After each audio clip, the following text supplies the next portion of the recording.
Welcome to the Recruitment Mentors podcast. My name is Hisham Azuz. Today, I'm very excited to finally be joined by Elly Greaney, who is the Managing Director of Transition Partners, who are a tech recruitment consultancy based in Leeds, covering the UK and Europe. Elly has progressed from a trainee recruitment consultant all the way up to director level within this company in just 6 years. Elly is currently responsible for a team of 4 people and has really played a crucial role in helping transition partners become seen as a go-to technology recruitment partner in the north of England. Elly, thank you for joining me. Hello. I feel like I'm so excited to finally be here. I know, we've been speaking a while, haven't we? So I feel like you're my pen pal. Like we've been speaking long distance for ages. No, yeah, I'm definitely looking forward to it. Excited to dig into your journey. So, as I was saying, where I want to start is, in your opinion, what characteristics and traits do you think make up a highly successful recruitment consultant? Oh God, this is such a tricky question. And I feel like when I interview potential recruitment consultants or transition partners, it's something that I think about all the time. What makes an ideal recruiter and what should I be looking for? There isn't really one answer. There's so many things like resilience, positivity, grit, gravitas. There's so many different cocktails that make up a good recruiter, I think. But for me, there's that special little spark that you can find in someone that's able to create a community, create a network and build connections. So maybe the sort of person, you know, who on a Tuesday night when no one wants to go to the pub or go out for a bit of a party and everyone says no at first, but they're the sort of person that can create a hype, get everyone involved, get everyone on board, and before you know it, you're having a great night out. So like someone who can create something really special, create meaningful relationships and get everyone heading towards one vision. And I think that's something really special that recruiters have got. And I think successful recruiters definitely have that skill. Interesting. Do you think that's something that you had at the beginning, or do you think it's something that can be taught? I can always get everyone a night out. Yeah, I think that's something that I've always been able to do quite successfully, about like bringing people together and creating a bit of a vision. And I think, yeah, that's definitely played a key part in my success, particularly at Transition Partners over the past 6 years. But do you think that can be taught? Oh, good question.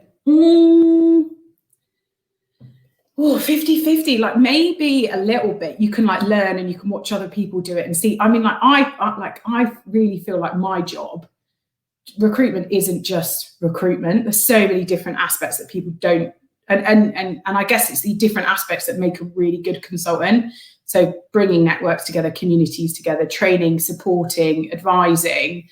So many different aspects in there, and as you get more and more experience, you're able to use those different skills and utilize them on a daily basis. But I think some of it's intrinsic, like you've got to be a people person. There's so many people that go into recruitment, and I mean, I've been at one when you've been part of a big PSL and you go to an agency briefing and there's like 6 other recruiters in the room, and you're thinking, geez, like they want to work with people. There's some people you think, oh, they're not natural people. Like it's quite hard sometimes, and you think, God, how did they get into recruitment? But I think you've got to love people. You've got to love what you do. You want to help people advance and progress their career as well. Like from an agent, my perspective, I don't just want to be placing people in vacancies that's like the obvious step. I want to help them achieve the next step and take a big jump in their career. So that's what I love doing in recruitment. And yeah, I think hopefully if you've got that little spark, it can certainly help. Okay, interesting.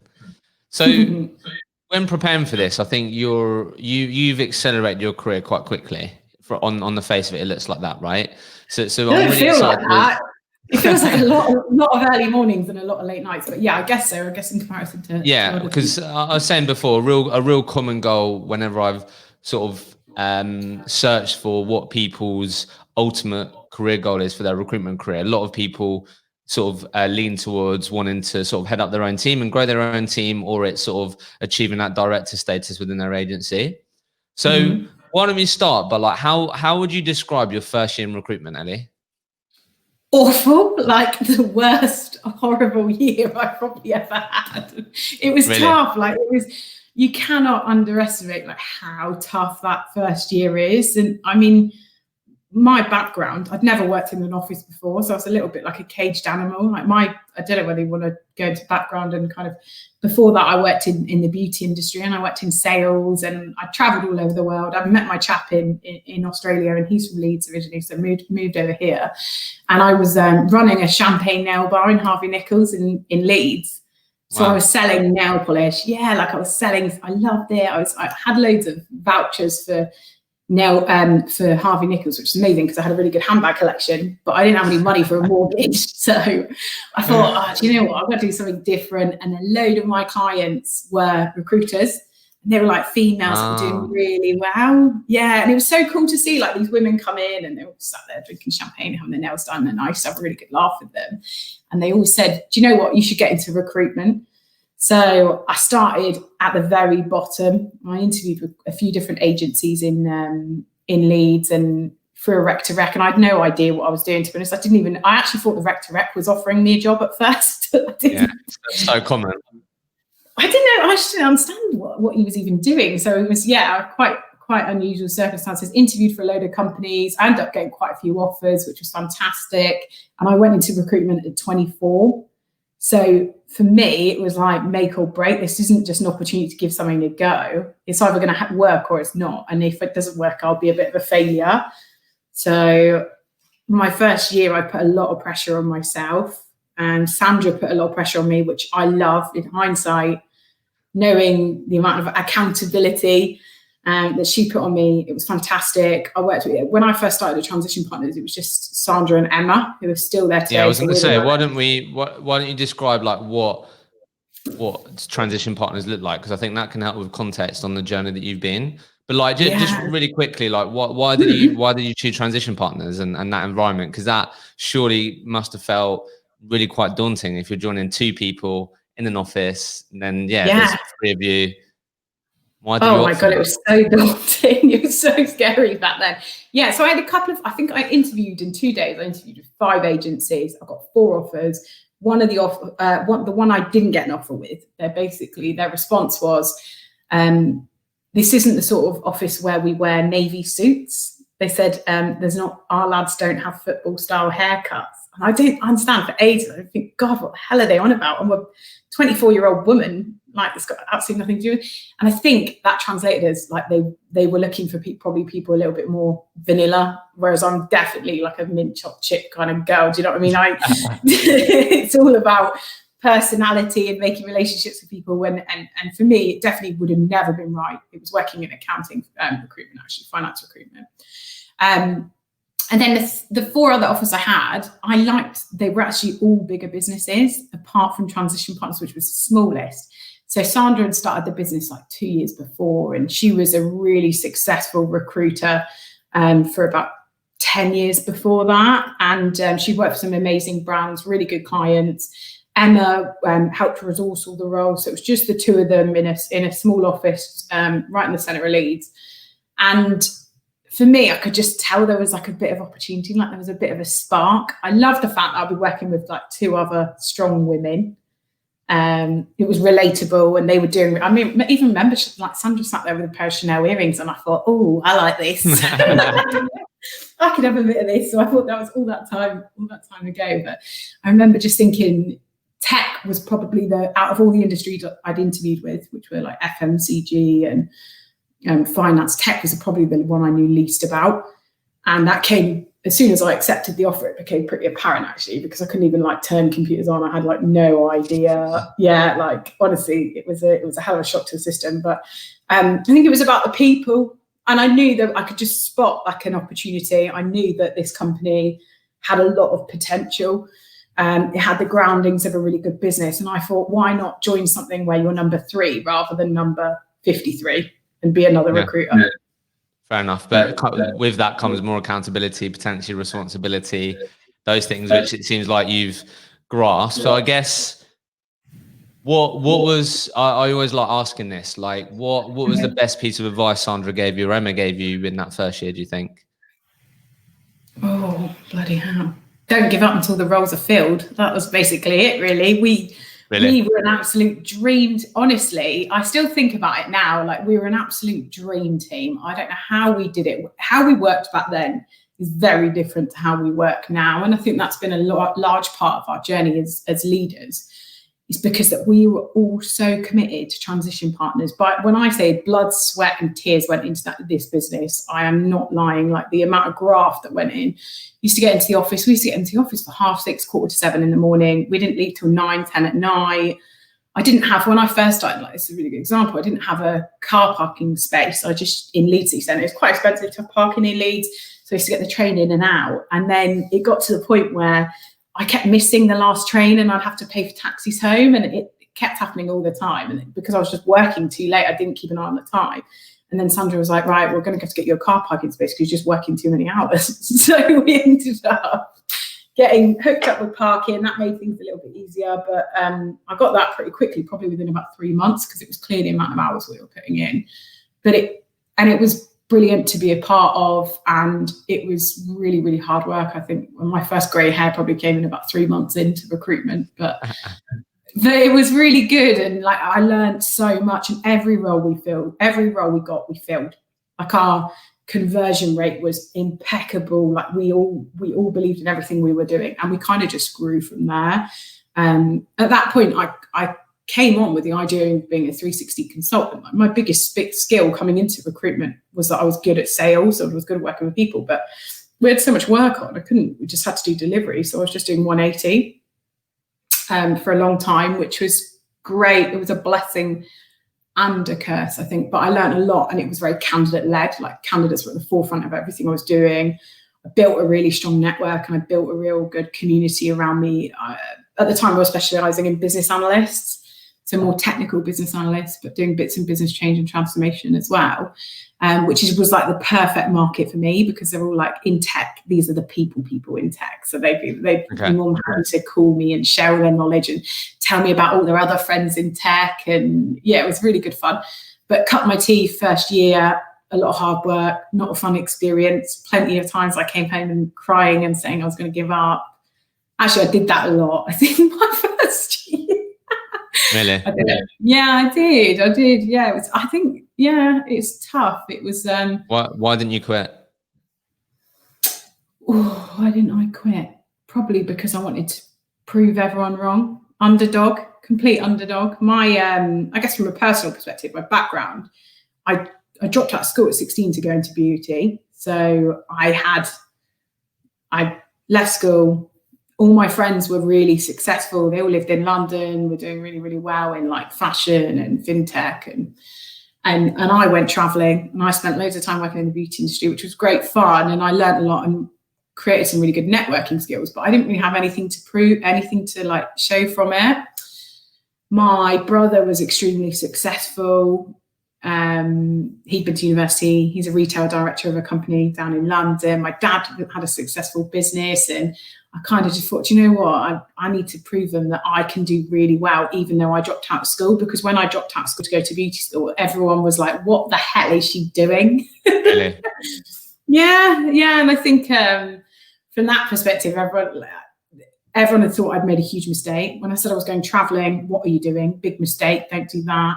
You're going to waste a couple of years and waste a load of money. And I wanted to prove that I could put the skills and everything I'd learned into, like, really bring it to fruition, I guess. And recruitment gave me an opportunity to do that, which was brilliant.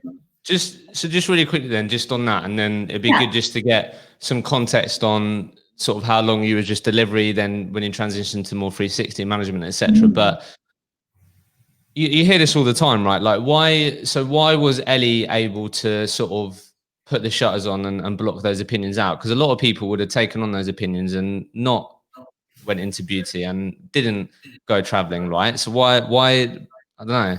I don't know if you're stubborn or you're like, no, I am going to do it. But like, why was you able to sort of listen to yourself rather than listen to other people? Because especially when it comes from family and stuff, it's tough. Yeah, I think so, actually. Yeah, I guess I went against everything I was told to do. But I don't know. Yeah, maybe no one can say no to Elly. I guess I get my own way quite a lot of the time. And I just knew that I wanted to do things at a certain time. And actually, for me, that was the right time. So when I came into recruitment at 24, I had some life skills. I'd been places. I'd met people from all over the world, and and that was so important. Like, I think there's so many people like, you see recruitment adverts now, and it's like, must have at least a 2-1 and must be this and X, Y, Z. And it's just, to be fair, it's all a load of shit, because if you can work with people and you can speak to people, that is more important than anything. And traveling, for example, was a great way of me to be able to network and meet people that weren't that put me out of my comfort zone, I guess. I come from quite a privileged background, grew up in Cornwall, and probably a bit sheltered. And yeah, I mean, for me, it was a huge learning experience. And then when I brought that to recruitment, and I'd lived all over the country by the time I'd gone to recruitment as well, I knew places, and I knew, I guess it was weird when you travel and you can talk to anyone about anything. If you're quite well traveled, then you've gone anywhere. You've got common ground with people. So I think that's a really good way to be able to communicate and build relationships. So things like that have been really, really helpful. It's not your traditional route, but for me, it worked really well. And I think it's helped to my success as well. But starting at 24, it meant that I didn't have time to piss around. Like, I was going into recruitment, and I was going to take it really seriously, which I did. Love that. So let's just map this out for people listening then. So just focused on 180 delivery, just because I'm assuming Sandra had the jobs and pulled in the vacancies, and then you'd fill them, or obviously Emma would support on these things, right? Yeah. So, like, how long did you do just that piece? And then how long did you then, and then when was it when you did sort of more 360 and more involved on business development and delivery? And then when did you actually start the leadership journey? Just for context for me and people listening, and we'll dig into it. So I think when I was about 2 months in at transition partners, I was literally learning the basics, right? I was so bad on the computer. Even Sandra had to put me on a touch typing course, because I hadn't worked on a computer before. I had no idea. So I spent an hour every lunch doing touch typing, and now I'm an absolute whiz at it. But it actually was really helpful for me. But all the basics, 2 months in, Sandra told me that she was pregnant. Right. Which I had a feeling that she was a woman of a certain age. I think she'll probably want a baby soon at some point, I'm sure. And so she was pregnant, and now she was pregnant. And I was a bit like, at first I was like, oh God, what does that mean? What does this mean for me? And what does it mean for Emma and the business? But actually it was a really good opportunity, because as Sandra went on maternity leave, I had the opportunity to start managing her clients and take on some of the key accounts. Me and Emma did an absolute sterling job of like manning the business and growing. We grew the business while Sandra was off, which was incredible. And then when Sandra came back, by that point, I was ready to do business development. So I must have probably been about 1.5 years into recruitment. But even at that point, I didn't really have to do it, which, like I said, it's a bit of a blessing and a curse, because I wish that someone had been like, right, as much as a cold desk sounds awful, I think for me it would have been quite good, because then I would have literally just had to hammer it, whereas I didn't have to do that, which means a lot of my connections have been built from like long-standing relationships, recommendations, when clients had moved on. So they might have been one of Sandra's accounts initially, but then I made a connection with a specific hiring manager within that business, and then they've moved and brought me with them. So it happened quite organically, which means they were like real relationships rather than, I guess, false. Yeah, that makes sense. And then, so about a year and a half in, that makes sense. And then, if you really put in the work on the candidates, and then you took on some clients of Sandra's, great platform then to grow clients and accounts. So then really quickly then, I've got one question around the candidate piece. When did Elly then transition into a manager? When did that start happening? Just for context. I think I took an apprentice on probably within about 1.5 years at that point. I think I probably took on my first apprentice, and that was one hell of a learning journey for me. Actually, out of recruitment, that's been as much as I am a people person, it's been one hell of a learning. So we're going to talk about that. Let me ask you this, right? So recruitment is competitive, but there are so many tech recruiters out there, right? Yeah. So 2 questions actually. One, how important is it, do you think now, if you're looking back, clearly you made it work, but like, how important is it for tech recruiters to understand the tech that they recruit for? Oh, yeah. I mean, for me, I'm the best person at finding the people that can do that, but that doesn't mean I'm technical. And you're not asking me, if you want me to fill 5 Java developer roles for you, for example, you're not asking me to write the code. So I personally don't think I need to know how to do it. Some people are more technical, and I think that's great for them. Like, everyone's got different angles. For me personally, my strength isn't in the technical piece. It's about finding the people and selling opportunity and creating opportunity for people. So not for me, but for others, I think it is valuable. I think maybe if you're more of an introvert, your style's a little bit softer, which actually works really well in real technical recruitment, to developers, DevOps, cloud, etc. If you are more sort of like, there's a softer approach to recruitment, a real skilled approach to that, then it can be a really valuable asset. But for me personally, yeah, it's not made an impact. And then the other one is just like where do you think most tech recruiters do badly when sourcing tech talent? Where do you think most tech recruiters go wrong? I think people assume that people are always looking for work, and they're not. Like, I think the most common mistake in everyone in recruitment, and I think actually it's not often a lot of people's fault, it's the pressure that managers put behind them, is that people always assume people are looking and they're candidates already, but they're not. They're people. And they might not be looking right now, but they're looking. They might be looking in a year, they might be looking in a couple of years. But if you're in it for the long game, which I am, and I was, then it's about building them relationships. And when those people are ready, they'll always come back to you. So I think, I think that's a really, really, really important piece. What was your question again? I went off piece a bit. No. The question was, you've answered it. The question was like, where do you think most tech recruiters go wrong or do badly when sourcing tech talent? And you said, always assuming that they're open to work. I think so. Yeah, sorry. Yeah, I think that's always the case. Yeah, and they're not. And the way you approach people is the long game, not the short term. So I'm not a transactional recruiter. My experience and my business has been built on reputation. So I think that's really important to remember. So what was, as you sort of transition then, and we'll talk about Elly, the manager, but like what was your biggest, like you said that obviously you built up a great platform that in hindsight really helped, but like what was your biggest challenge with client development early on? Because this is an area that is the most popular area that recruiters want to develop in or become better at or think they're sort of weakest in. So like what was your biggest challenge early on, do you think? Access. I think gaining access to people in tech. Well, do you know what? We're in Leeds. We are so lucky. I mean, I started recruitment in Leeds, and we obviously work across Europe now and all over the UK as well. So, but in Leeds, we're really lucky. We've got something very special around the north, around this tech community, and it's really welcoming. Gaining access to that market was really important, and being welcomed in. And that's something that I've been working on for years, particularly I'm really involved in sort of like events, blogs, podcasts, personal branding perspective is a big piece of my work. But I think gaining access to that was invaluable. And I did that at quite an early stage. I think I held my first event when I'd probably been for transition partners for about a year, maybe a year and a half. And then they've kind of catapulted from there. We run about 30 tech events a year, and it just means I get to meet everyone and anyone. And usually if I meet someone, I'm good at my job, so they want to work with me. So let's talk about this then. So biggest challenge, access, but what really helped you overcome that and get access was ultimately being the person or being the business that hosted the access, basically, right? So so like you just said, ended up actually hosting your first tech event in like a year or so in. So let's just talk about this for a sec, because I think what you guys do well is definitely the branding piece, and events is obviously a huge part of that. Thank you.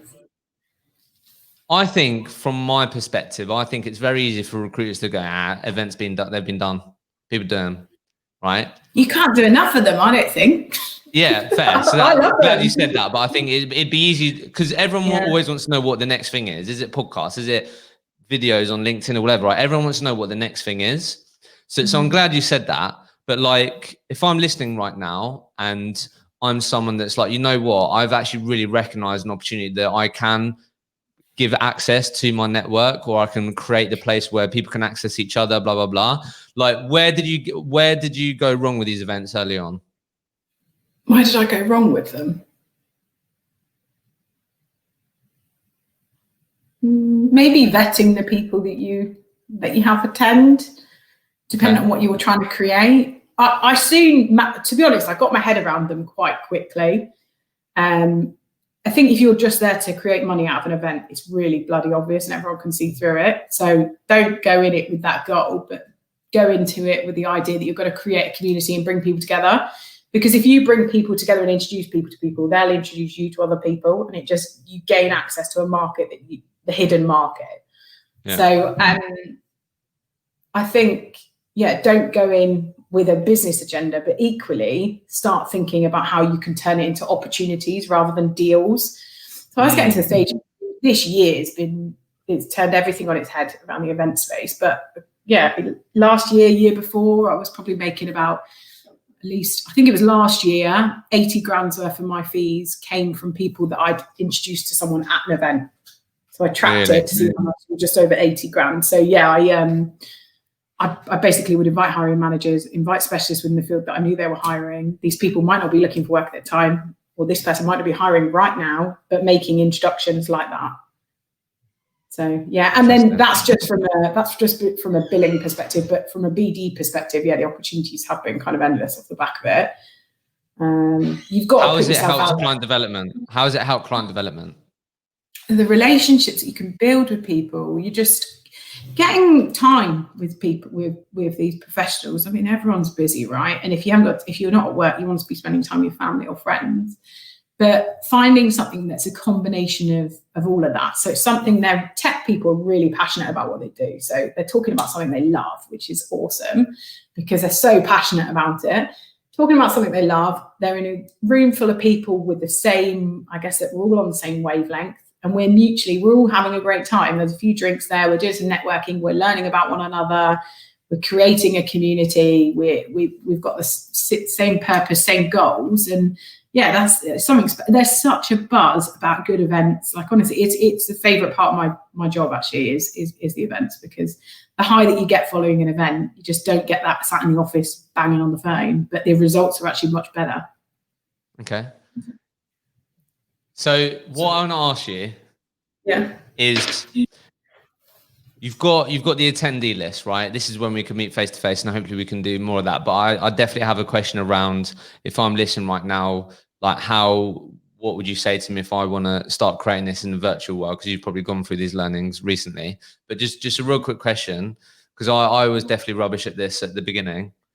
Like if you had the attendee list and you're like, right, I really want to try and speak to this person, this person, this person, this person. Yeah.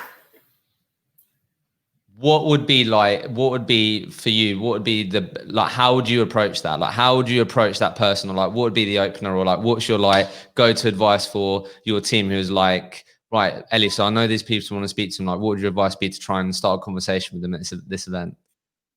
Oh, don't go and try and go in technical. I wouldn't do that. I'd definitely go in more personal about, I guess, other events they've been to. Have they traveled from far? What's it like? What brought them to the evening? Was it the topic? Was it the speaker? Have they been to an event before? Just like really, it's just a chat. It's not, we have this habit of putting people on pedestals, and they're just normal people. How many times have you been in a situation where you get really nervous? And I get it really bad actually, because for quite a confident person, I'm quite a, I guess, fake it till you make it kind of girl. But I get a massive warning sign because I get a big rash across my chest and all up my neck. So even though I might act cool and I'm all right, I'm not all right. I'm panicking and I'm nervous. That anxiety is there. And I still do get nervous before meeting people. But don't put people on a pedestal. They're just normal people like us. Or I might stalk people a bit before they arrive at the event as well, and find out like their background, who we've mutually connected, how they've come to the event or signed up for the event. I'll do a bit of research, but the amount of time I've spent before, like over the years of having events, like researching people and thinking, do you know what, this is a real opportunity we've got here tonight, guys. And then they turn up and you just can't spark a conversation with that person, or it's just not meant to be, or they might not talk too much on the first event. You're not entitled to chat to everyone just because they come to your event. But if you put on a really great event, they're not gonna forget about it. A, they're gonna want to attend again, but B, we gain access the next day because we either ring everyone or email them for feedback, so we can improve our events for the future. So if they've missed an opportunity, which does happen, you can't speak to everyone, and these events you're normally running around like crazy anyway. I'll get in touch with them after and find out how they found it and if they'll be coming to another event. Which our events have got 100% success rate of people saying yes, I'll be coming back. Okay. So that's really great. That was going to be my question around that, like how important is follow-up? You just answered that. Yeah, really important. And really it actually helped me, because a lot of the time, oh God, like for some examples, like some of the events we're doing at the moment, last week we had a technical one, which was all around DevOps, which I'm not particularly technical, but the feedback forms that might then help shape the next event for us. These technical people might tell us about what they'd want to learn for next time or next month, and we can create a meetup and we can create a community out of that. Today's event, before I've come on here, I was literally rushing around because I've hosted a free lunchtime webinar to try and help people who are out of work get back into work at the moment. So it was just like an interactive workshop, me and an exec coach who helps train individuals with interviews and progressing their careers. We worked together to create like an interactive lunchtime session to help unemployed people. And it's things like that. You've got to be able to add value longer term, and it will pay off for sure. But the feedback forms are really great because then they'll help us know what we can do better and give us ideas from your audience. Exactly. Yeah. So final thing on these events then, like if I'm listening right now, I'm like, right, I'm convinced. I need to start an event. I need to do right. But we can't, like you said, like for sure. Yeah, I definitely can't do the typical sort of blueprint of like, right, let's identify a topic and all these types of things. Let's rent a bar. Let's get food. Let's have a few drinks. Can't do that. Like over the sort of last 6-8 months where you've had to adapt or whatever, like what would your advice be to me to take action on this, or how do you think I should approach it if I'm listening and I want to start an event? What would you say to me? Ask your community what they want to learn about. What can you facilitate? Like you are the middleman, right? That's our job. We are the middlemen. It's and women. Our job to find out what people want to learn about and how we can help set up that. So facilitating that is really important. Ask your network. How many LinkedIn connections have you got? Can't just drop a message out and find out what people they haven't learned about before. What have you not seen in a networking event that you'd want to see? What can we do as a business to help provide a platform for you to learn and help progress your career? But just ask your community, ask your clients. I'd definitely try and find a speaker for your first one that spoke at events before, for sure. Like you don't want someone whose first event it is. You want someone who's done it and something like that previously, and maybe mitigate risk by creating a panel.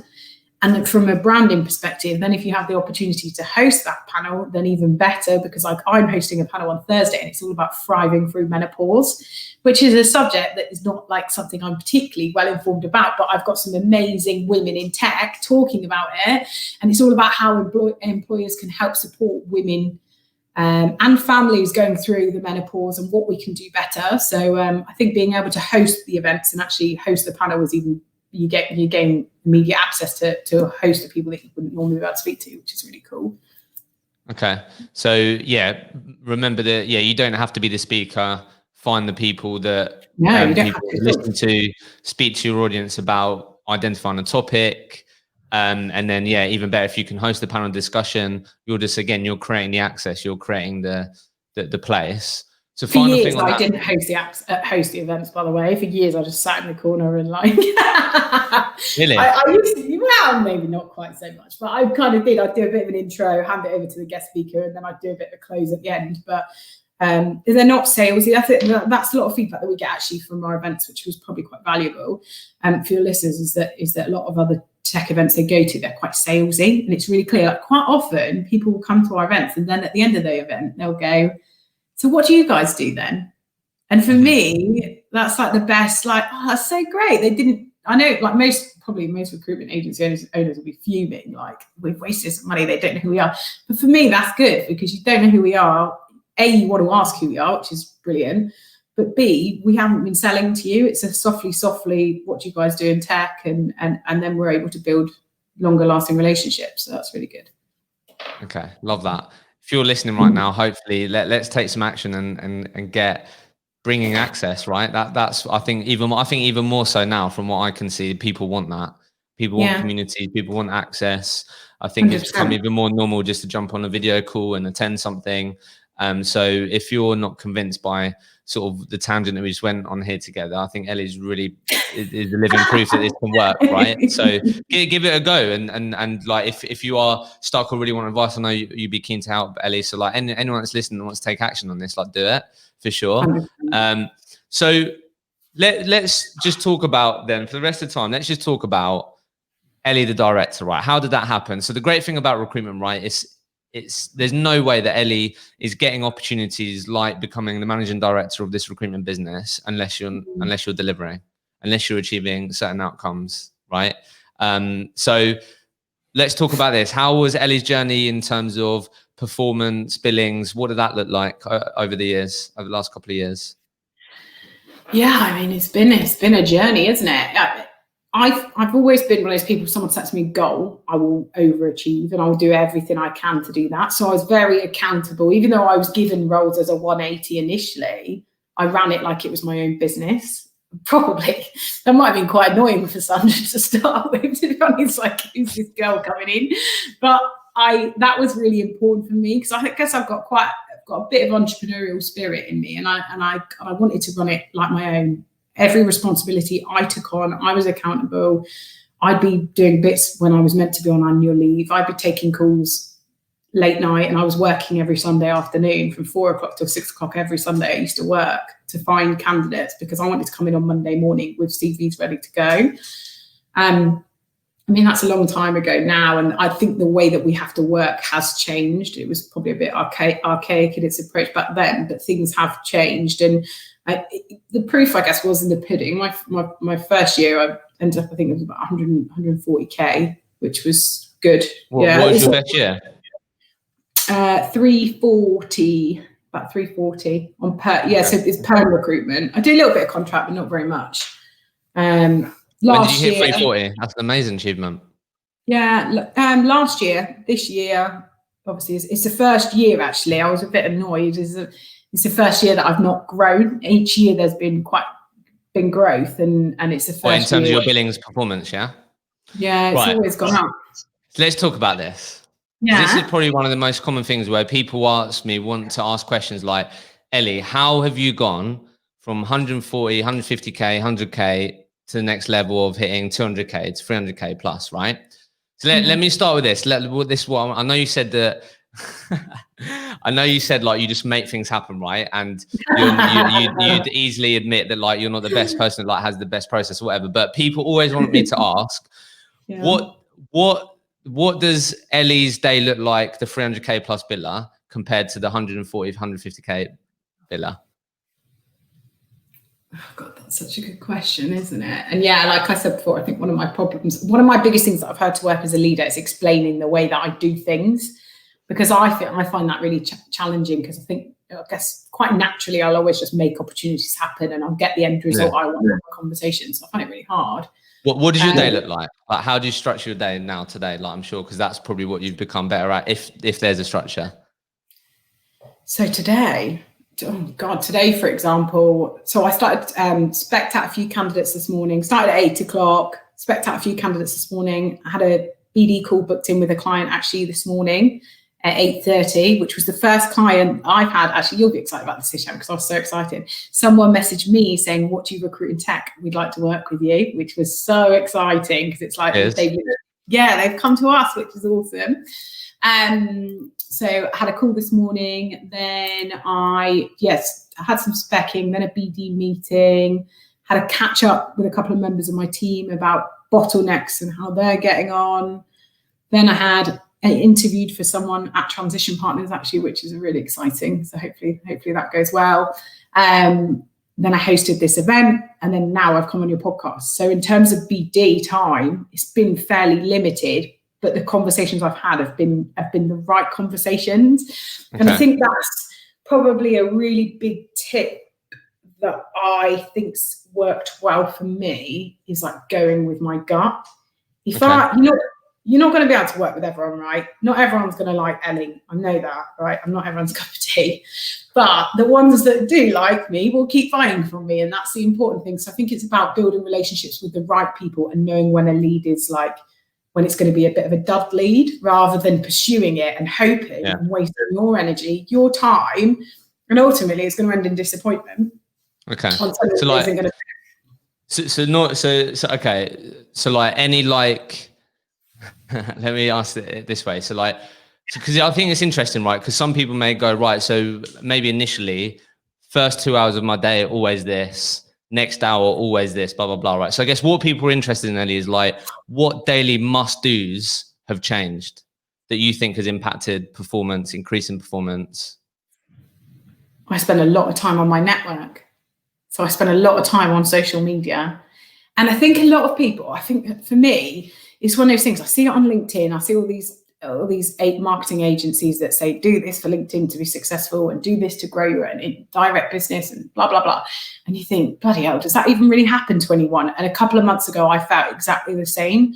But I do it because I love doing it. And it's helping me build a brand. So by investing in myself, for example, just silly little things that I am originally from Cornwall, and I was watching a TV program on Sunday night, Simon Reeve one, about why Cornwall is struggling to help youth employment. Like there's no careers for people in Cornwall, right? It's all holiday makers, and once summer trade goes, there's nothing for people to do. So I put a couple of tweets out saying that I wanted to do something to support the Cornish community, and like, can I get involved in some tech events down there and do some speaking to help inspire the next generation. I ended up actually emailing my old comprehensive school to ask if me and my friend who works in fintech, can come in and do a talk with them. So that's getting organised at the moment, which is going to be good fun. But I end up posting about it on Twitter, blah, blah, blah. Next thing I know, someone from a startup in Cornwall seen it and they want to have a chat with me about recruitment. Yeah, and it's the stuff like that now that you can, if you play it right and you do it sincerely, which 100%, I wasn't doing that post for business development. I was doing it because I care about people having the right opportunity and the amount of knowledge that I've gained as a recruiter. And there's so many things now that I think, God, I wish I'd have known that when I was younger, particularly in tech. Like there's some really cool stuff going on and there's so much opportunity for people, and they just need to know about the opportunities that are available to them. So it's my job to inform people of that and help them with that. And I take that job pretty seriously, actually. So I think it came from a sincere place, but opportunity came off the back of it, which is win-win. So daily must-do has been really investing in your network, building your brand. Okay. Yeah. Let me ask you this, Elly. You said you're someone that you was a bit guy that you've always had sort of year-on-year growth and these things. Oh, this year. No, as in like, so the question is like, as a top biller, a high-performing biller, what have you done yourself to motivate yourself to keep pushing and breaking records? Well, I think my team more than ever. So my team itself makes me competitive, which I love. Really? Yeah. Do you know what? I've never had a team quite like my guys right now, right? They'll probably be listening to this, and they are really, really cool and they're really bloody good. And I've been top biller for years at Transition Partners. Sandra doesn't bill directly, so I mean she's a great recruiter, but I wore that crown for a while, loved it. This year it got ripped off me by my girl Sarah in Germany, which I was stoked about. Like I'm so happy that my team are like really making waves, and that pushes me so much. That motivates you. Love that. So much. Like honestly, me and Sandra are a bit competitive as well. Like we're a great team. Like we'll do BD together all the time, like a little bit like work on people together. And then, and that works really, really well. But my team itself, by knowing about, God, they're doing this and they're having these conversations. They brought on 10 roles yesterday. I'm like, bloody hell, I better get and do some business development myself and start showing me up. So yeah, right now, my team motivate me. The wider business, we've got some really exciting things going on, and it's brilliant to be a part of it. Okay, so that's interesting that your teams end up being the motivation. So. Right. So before we finish this, let's talk a bit about leadership and maybe how you've had to sort of adapt your approach during the difficult period the last few months and all that. But like really quickly, so I I saw this advice come through from one of the mentoring sessions, the recruitment mentors the other day, and I thought it was really good advice. So when I said that people's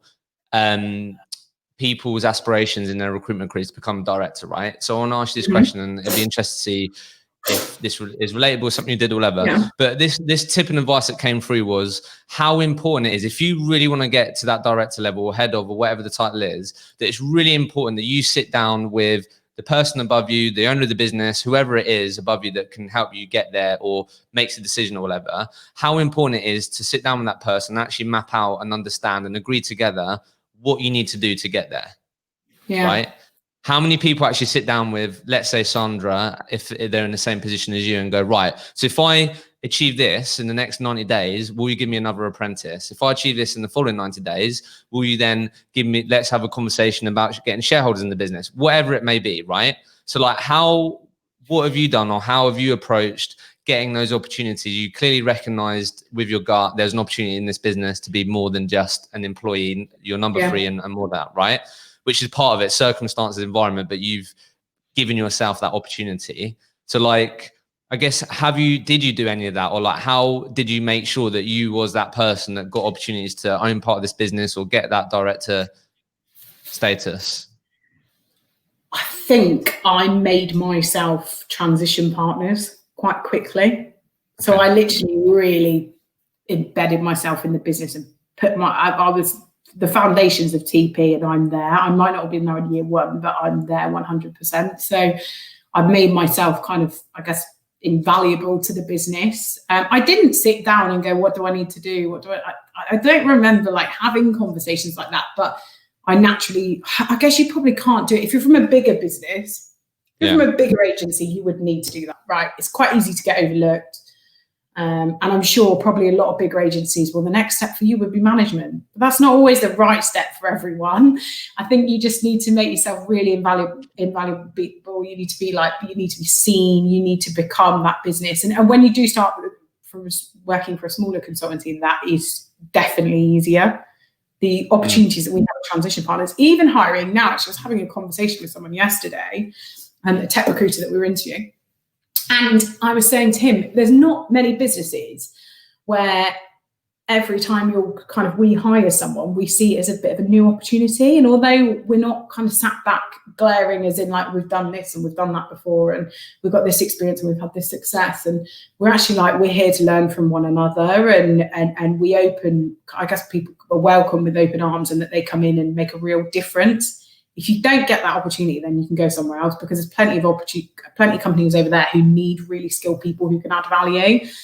And if people aren't investing in your recruitment, then more for them, because it's so silly. Because I don't know why you wouldn't. You could start your own business tomorrow if you wanted, but there should be opportunities laid out there for you, because if you're successful, then that is the business.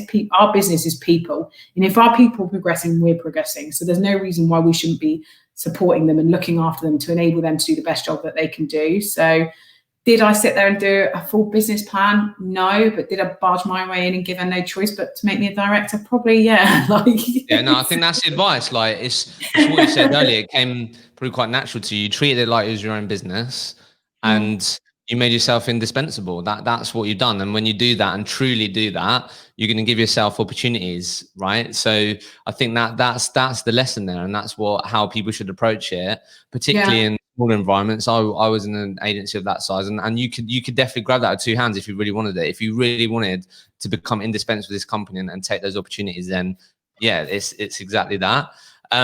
So before I ask you the final 5 questions, then. Let's just talk about really quickly, like Elly, the leader. Then, like, what's been your biggest challenge with leadership recently as a whole? You said obviously communicating how you do things or what works for you, whatever, sometimes to the team. But like in terms of some of the common questions that I get, Elly, from people is like, as a manager, how can I help recruiters that can't see the light at the end of the tunnel, or can't sort of sometimes lack self-belief, but you know that they have what it takes, but sometimes they can just sort of get caught in that lack of self-belief. How do you help people get over that? How do you get the most out of your team? All these typical things always come through from managers, and want to know how people approach this. So I guess what What things have you found difficult in leadership? I guess a couple of things. Like for me, probably one of my biggest strengths is building confidence in people, whether it be my candidates about to attend an interview, my clients who are about to, I don't know, potentially apply for the next job opportunity within their company, or my staff and my team. I think I'm really good at helping people push the boundaries and stretch themselves in a great way and build their confidence, which has been really good. But for me, management didn't come naturally, leadership didn't come naturally. And actually I didn't enjoy it for a long time, if I'm honest with you. I fell into it because I had to do it because the business grew. But realistically, if I worked for a bigger company, then I wouldn't have managed for a few more years, and I would have just carried on billing. And I probably would have made more money if I had done that, to be honest. So I think kidding yourself that management is the only next step is a silly thing to do. And I definitely, if you're in that position now where you're thinking, actually, I'm not really enjoying it, then try and find another opportunity. Do you really need to be doing that? Does that mean that you're successful by taking that next step or not? I think a lot of people think they need to and they don't. But now I really love it. So it's taken me a long time. I managed before in my old job. I used to have a team of like 20 girls back in Harvey Nicks, and I hated it there and didn't like it when I went into it at Transition Partners, but I just had to do it. But over the past couple years, what's changed? I guess maybe me as a leader, this past 12 months, I've really chilled out a lot. I'm quite a highly strung individual. I move 100 miles an hour, and my expectations of people were the same. I treated everyone like, why aren't you doing what Elly would do? Like, you hear that a lot. I treated everyone like they were me or Sandra, and they're not. Like, everyone's individuals, and they've all got different strengths, which is, thank God we're not all the same. Otherwise, our office would be bloody crazy. But I think I got to grips with that, about learning people's strengths and weaknesses and giving people time. But also, I kind of took a little bit of pressure off myself, because I'd always just put so much pressure on myself to bill and still make money and bill clients and stuff. But now I do actually enjoy the success. Like, actually, for me, if I make a placement, yeah, cool, good, I've got someone a new job, that's great. But actually, I love it when my guys make placements. Like, I get so excited about them billing and new terms. I just go like, yeah, absolutely nutty about it, because it just gets me so excited. Because I remember when it was like my first client, or do you know what I mean? Like, they're doing some really great things.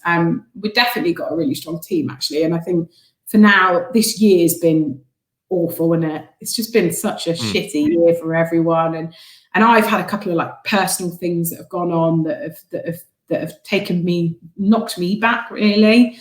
And I think that from a leadership perspective, I've been a lot more vulnerable about that, whereas before I probably wouldn't have been. Like, I'm a very open person, and I think that's done me a good stead as a leader, actually. Love that. So, advice for new billing managers then? Do you really want to be a manager? Yes, that's the first thing. That's a fair question. Like, don't think that's the only step. Like, do you actually want to become a manager, or has it been forced upon you? But like, if I'm someone that does see myself as a leader or a billing manager, a billing leader, like, and I'm on that trajectory, what would your advice be to me? What I did for a long time, actually, that I think, I've had hindsight now, if I was to tell myself what don't answer everyone's questions all the time, because they're going to keep asking you questions forever. So what I try and do now is just constantly ask them, what do you think is the best solution for that? Like, they'll come to you with bottlenecks all the time. It's going to happen. And most of the time they do know themselves. But I think by turning it round on them, by making them accountable for the situation and coming up solving problems, then it's going to help you so much long term, rather than them constantly needing support and needing help. So I think definitely push it around on other people and ask for their ideas. And then what I'll do usually is I'll come up with a solution, and then I'll just like sprinkle a bit of glitter on it and just say, why don't we try this to do, like, you know, something a little bit different. Give them the credit, like, it hasn't all come. No, it's not come from me at all. I'm just helping. So that's a really good, really practical go-to question, isn't it? So the question was, what do you say? What solutions do you think we could have for this? Or what do you say? I turn it around straight on them. If they ask me a question, I'll just literally turn it around on them. Well, what do you think would be the best course of action? What should we do today on this? And so just put it straight back on them, listen. And then if there's an opportunity to sprinkle some glitter on it that may give them an opportunity to like do well, then it's they've come up to that conclusion themselves, rather than you go and do this. Yeah, because most of the time it is something really obvious, isn't it? But like I even do it now. Sometimes I just want someone to go, yeah, Elly, you're doing the right thing. Like the amount of times I'll be doing an important email and I'll send it to Sandra, or she'll send me an email to check, and we want to do the best job we can. And sometimes you just need someone a bit of reassurance, and that's what management is most of the time. Is giving someone an opportunity, a platform to do something amazing, but then reassuring them and supporting them from the sidelines. Okay, that's what we should be doing. So got a final question, because I definitely wanted to ask you this before I ask you the sort of 5 quick fire questions.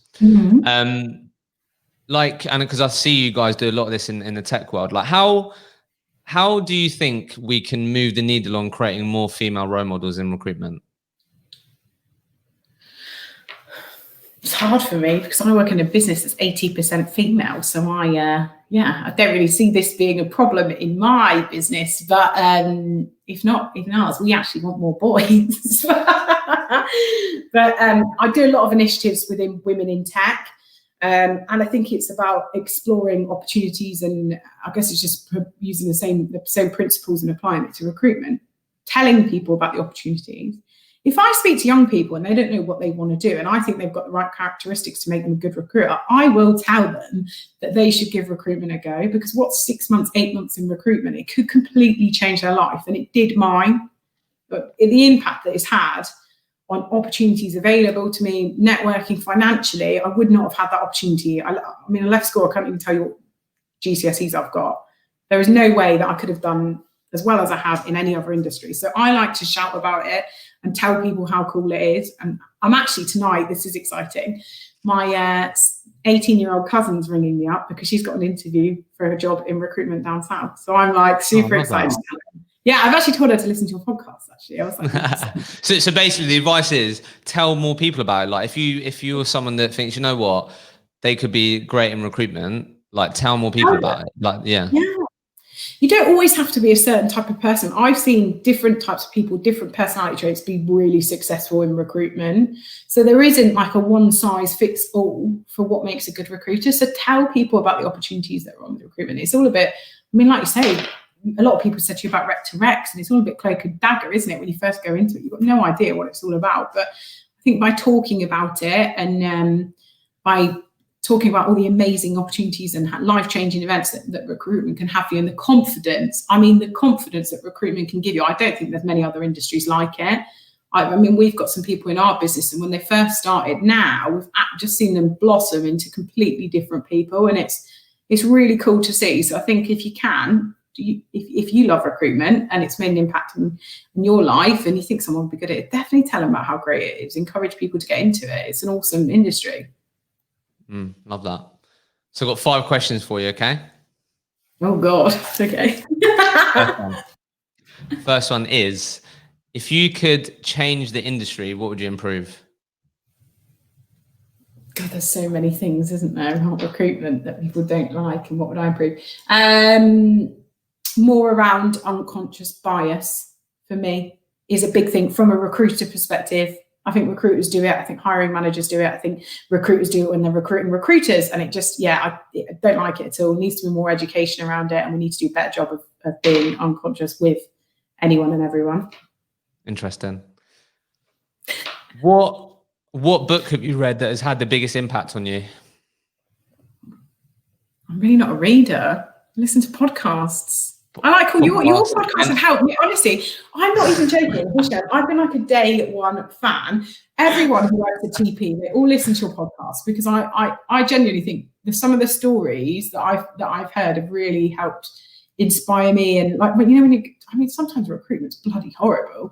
And I think by listening to other people and being able to relate to that, that's why I love doing my podcast now, because people say that how much it makes a difference to them.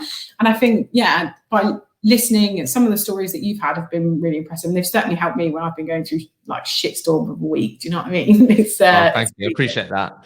All right. Well, okay. All right. Let me ask you this. So the next one is, if you could write a LinkedIn post that could be seen by every single recruitment consultant across the world, what would you want it to say? Oh my God. What, I meant to say something like inspirational here, or something that like whatever comes up for you. Like if you could communicate to every single recruitment professional out there, and they'd see it, they'd read it, they'd listen to Elly, what would you want it to say? Oh my God. I think being original and being true to yourself is more important than anything. And I am definitely that on my LinkedIn. If anything, I overshare. But I think like being true to yourself as a recruiter and I think ethics, business ethics is so important, and doing the right thing is everything to me by my clients, by my candidates. And yeah, be true to yourself. Just because your manager wants one thing, if that's not you, don't do it. You don't need to be true to yourself. Love that. Yeah. Be true to yourself and who you are, and you'll be great at recruitment. Next one. What did you spend your first biggest commission paycheck on? It would have been a holiday. I love a holiday. Yeah, I got my, yeah. Bougie one? Oh, do you know what? I've had loads of bougie ones. I've even now where I'm like, I've sent my mum and dad on holiday, and I've sent my chap's mum and dad on holiday. And that's actually nicer than, well, actually, it's not as nice to go away, but it's really nice to be able to do that. Do you know what I mean? Like things like that to me, yeah, I'd much rather go on holiday than buy. I'm not particularly flashy. I'm very Yorkshire for someone who's moved up north. I'm very Yorkshire, like I'm pretty tight. So I'm sort of saying how tight I am actually. Love that. Right, final one, Elly. Final one is, what's the ultimate goal for your recruitment career?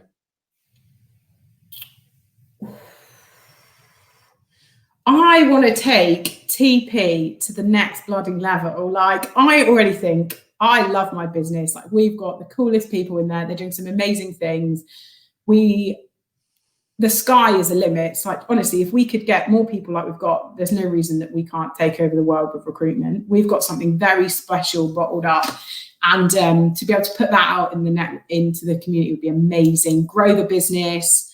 Yeah, keep doing what I do and love what I do. Like that's really important for me. I'm happy. I love helping people and being able to do that. Yeah, I'd love to keep doing that. I'd love to do more public speaking, keep the podcast going, keep doing the events, all the fun stuff, and let's just grow on it and think of new ideas, be creative, innovative within our field, and yeah, enjoy what we're doing, take it to the next level. Why not?